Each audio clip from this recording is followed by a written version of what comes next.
High BP म्हणजे काय? High BP पासून सुटका मिळवण्यासाठी हा व्हिडिओ शेवटपर्यंत बघा. हाय बीपी म्हणजे फक्त गोळ्या खाण्याचा आजार नाही, तर तुमच्या चुकीच्या लाईफस्टाईलचा अलाराम आहे. रोजचं ताणतणावाचं जीवन, झोप कमी, बाहेरचं तेलकट खाणं, व्यायाम शून्य आणि मग शरीर हळूहळू सिग्नल द्यायला सुरुवात करतं. यालाच हाय बीपी म्हणतात. सुरुवातीला काहीही जाणवत नाही, पण हळूहळू डोकेदुखी, चक्कर, थकवा, हृदयावर ताण, पुढे हार्ट अटॅक आणि स्ट्रोकचा धोका वाढतो. पण चांगली गोष्ट माहिती आहे का? बीपी कंट्रोलमध्ये आणण्यासाठी शरीराला महागड्या गोळ्यांपेक्षा चांगल्या सवयीची गरज असते. सकस संतुलित आहार, रोजचा हलका व्यायाम, पुरेशी झोप, ताणतणाव कमी करणं, जंक फूड्स आणि मिठाचा वापर कमी करणं, हे बदल जर तुम्ही मनापासून 90 दिवस केले तर शरीर स्वतःला बदलायला सुरुवात करतं. लोक विचारतात, सकस संतुलित आहार एवढा महत्वाचा आहे का? कारण अन्न हे पोट भरण्यासाठी नसतं, ते शरीराला पोषण देण्यासाठी असतं.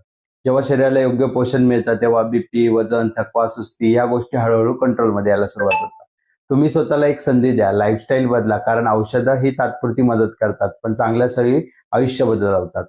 तुमच्या शरीराची काळजी घ्या, कारण हेच एकमेव घर आहे जिथे तुम्हाला कायम राहायचं आहे. तुम्हाला लाईफस्टाईल बदलून हाय बीपी पासून सुटका कशी मिळवता येईल हे जाणून घ्यायचं असेल तर ओजस वेलनेस सेंटरला नक्की कॉल करा. माझा नंबर आहे 9175 15 65 15. Thank you so much.